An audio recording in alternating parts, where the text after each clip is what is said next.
Bismillah wa ba'd. Kita masuk pada sesi yang kedua dengan materi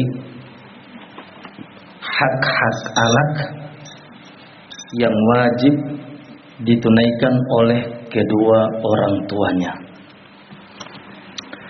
Terkait dengan materi ini, kita akan menukilkan 1-2 ayat ataupun 1-2 hadis. Yang pertama adalah firman Allah Subhanahu wa taala, "Innallaha ya'murukum an tu'addul amanati ila ahliha." Sungguh Allah Subhanahu wa taala telah memerintahkan kalian untuk menunaikan amanah kepada yang berhak menerimanya.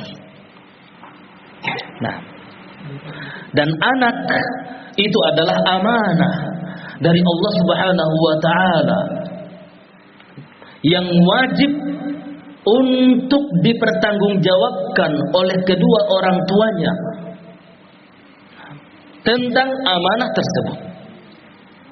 Di dalam surat At-Tahrim pada ayat yang ke-6 Allah Subhanahu wa taala berfirman, "Ya ayyuhalladzina amanu qu anfusakum wa ahlikum naro."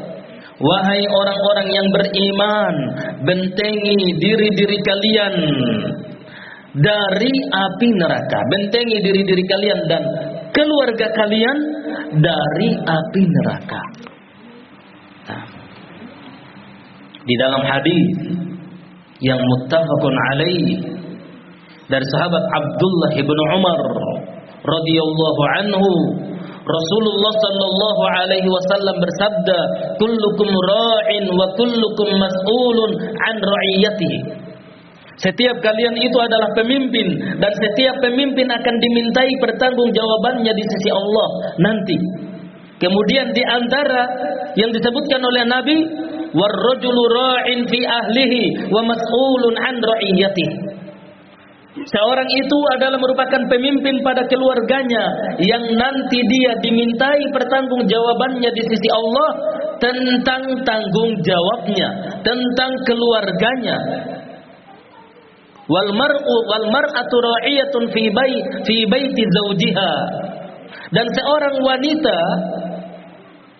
dia adalah pemimpin di rumah suaminya, yakni dia bertanggung jawab terhadap rumah suaminya dan kelak nanti dia akan dimintai pertanggungjawabannya di sisi Allah Subhanahu wa taala.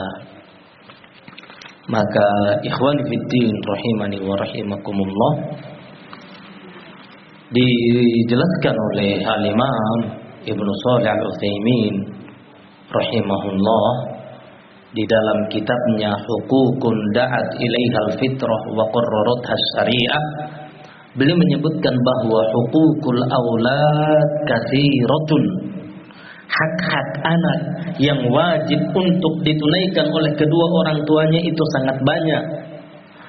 Wa min ahammiha, dan di antara hak anak yang paling penting yang wajib ditunaikan oleh kedua orang tuanya adalah at-tanmiyat tarbiyah, adalah pendidikan. Dan yang dimaksud dengan pendidikan di sini adalah hiya tanmiyatud din wal akhlaq fi nufusihim hatta yakunu ala janibin kabirin min dzalik, yaitu pendidikan dengan menanamkan nilai-nilai agama, nilai-nilai akhlak pada jiwa anak-anak tersebut agar supaya mereka kokoh dengan agamanya, mereka kokoh dengan adab sopan santunnya, dan ini wajib untuk ditunaikan oleh kedua orang tua, bukan oleh salah satu dari kedua orang tua. Nah, memang tidak bisa dipungkiri sang ibu itu lebih banyak waktunya untuk mendidik anak-anaknya, menanamkan nilai-nilai agama, menanamkan nilai-nilai akhlak. Namun bukan berarti hal itu dilimpahkan kepada sang istri semuanya. Sang bapak, sang ayah juga wajib menyempatkan waktunya dari waktu-waktu dia yang ada untuk menanamkan nilai-nilai agama kepada anaknya, kepada putra-putrinya. Nah, dan ini akan dia pertanggungjawabkan nanti di sisi Allah Subhanahu wa taala. Di dalam hadis yang diriwayatkan oleh Imam Al-Bukhari dan Imam Muslim dari sahabat Abu Hurairah, Rasulullah sallallahu alaihi wasallam bersabda, "Ma min mauludin illa yuladu 'alal fitrah." Tidaklah seorang anak terlahir kecuali di atas kesucian. Tidak ada satu anak pun yang terlahir melainkan dia terlahir dalam fitrah, di atas kesucian. Wa abawahu yuhawwidanihi au yunassiranihi au yumajjisanihi. Maka kedua orang tuanya lah yang akan menyebabkan dia menjadi Yahudi, menjadi Nasrani, atau menjadi Majusi. Nah, oh tidakkah Ustaz, anak saya tetap Islam?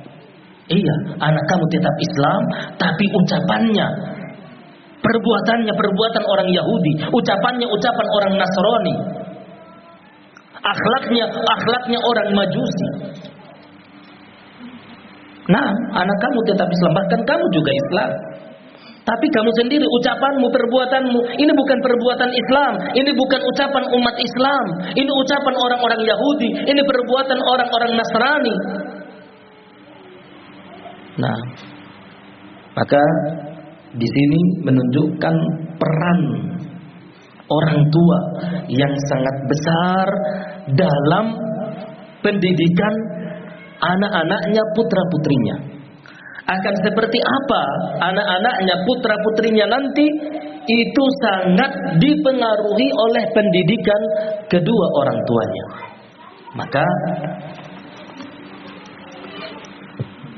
kewajiban kedua orang tua untuk senantiasa menjaga dan mempertahankan fitrah, kesucian yang ada pada anaknya. Dengan cara apa? Mempertahankan, menjaga fitrah tersebut. Nah, di antaranya disebutkan oleh para ulama adalah ikhtiyarul madrasah, memilihkan madrasah terbaik untuk anaknya, tempat pendidikan yang terbaik untuk anaknya. Dan jangan salah paham ayuhal ikhwah, sekolah terbaik itu bukan yang fasilitas sekolahnya ada AC. Wah, bukan itu. Sekolah terbaik adalah sekolah yang senantiasa mengajarkan ilmu Al-Quran, ilmu hadis sesuai dengan pemahaman sahabat, tabi'in, atba'ut tabi'in, dan para a'immah ahli sunnah wal jamaah. Nah, itu madrasah terbaik. Walaupun mungkin belajarnya di ruangan, ruangannya pengap, fasilitasnya kurang, tapi manhaj, metode, kurikulum dari madrasah tersebut adalah kurikulum Al-Quran was sunnah bifahmi salafil ummah. Al-Quran dan as-sunnah yang diajarkan dengan pemahaman salaful ummah, salaf daripada umat ini. Itulah madrasah terbaik. Jadi jangan menilai sekolah terbaik itu dari fasilitasnya. Nah, apalagi madrasah-madrasah yang seperti itu bayarannya juga luar biasa. Kalau madrasah ahli sunnah, ana pikir sudah yang paling murah biaya operasionalnya madrasah ahli sunnah. Lebih daripada itu, kurikulum yang diajarkan adalah kurikulum ilahiyah, Al-Quran dan As-Sunnah.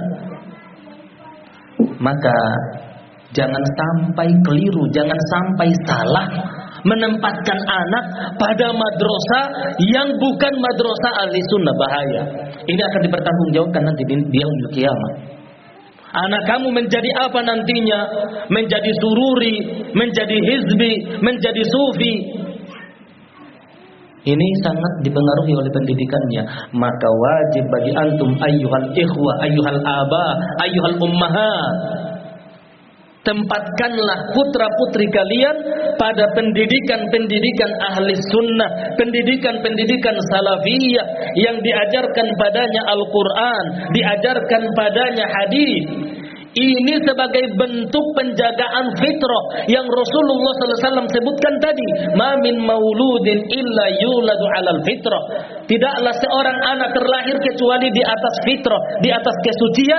Maka kedua orang tuanya lah yang sangat berperan sehingga menjadikan anaknya menjadi Yahudi, menjadi Nasrani atau menjadi Majusi.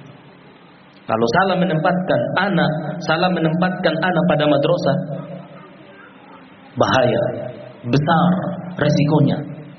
Kemudian yang kedua, sebagai tanggung jawab yang wajib untuk ditunaikan oleh kedua orang tuanya untuk memperhatikan bi'ah, lingkungan di mana anak itu tinggal.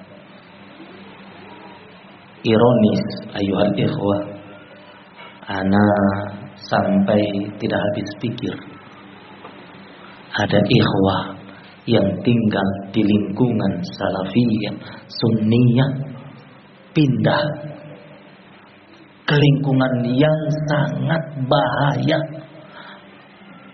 tanpa alasan yang bisa dibenarkan. Tanpa alasan yang bisa dibenarkan. Di lingkungan itu terlalu saya tidak cocok nih seperti itu. Saya mau pindah saja di tengah kota sana. Wah, di sana Kalau sampai demikian, anak-anakmu dipengaruhi oleh lingkungan, agamanya menjadi taruhannya, Anda akan dimintai pertanggungjawabannya kelak nanti di hari kiamat oleh Allah Subhanahu wa taala. Akan dimintai pertanggungjawabannya oleh Allah Subhanahu wa taala. Kullukum ra'in wa kullukum mas'ulun an ra'iyatihi war rajulu ra'in fi ahlihi wa huwa mas'ulun an ra'iyatihi. Seorang suami itu penanggung jawab terhadap keluarganya, nanti dia akan dimintai pertanggungjawabannya oleh Allah di hari kiamat nanti.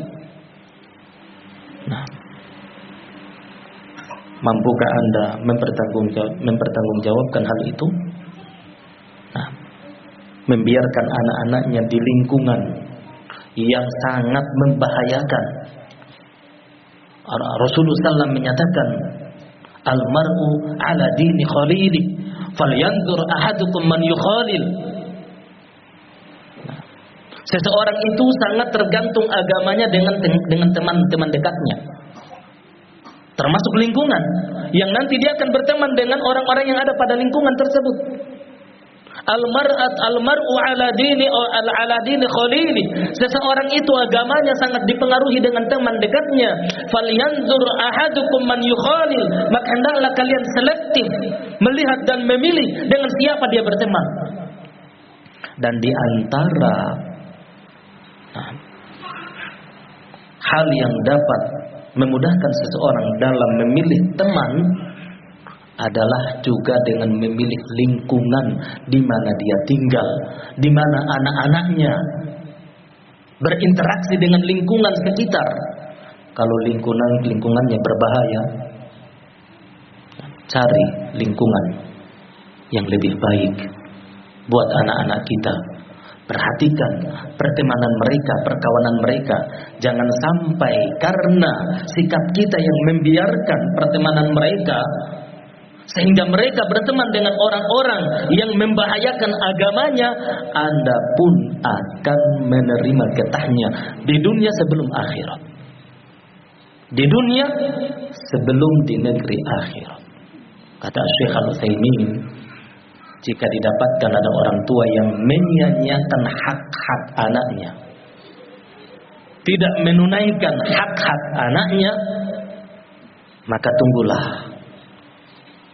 sebelum di akhirat dia pun akan mendapatkan balasan yang setimpal. Sang anak juga tidak mau menunaikan kewajibannya terhadap orang tuanya.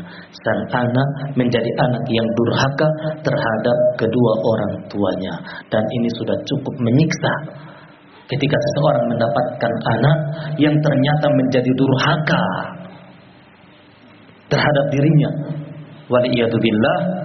Dua ini mungkin ayuhal ikhwah yang bisa kita sampaikan dalam tausiah singkat terkait dengan hak-hak anak yang wajib ditunaikan oleh kedua orang tuanya.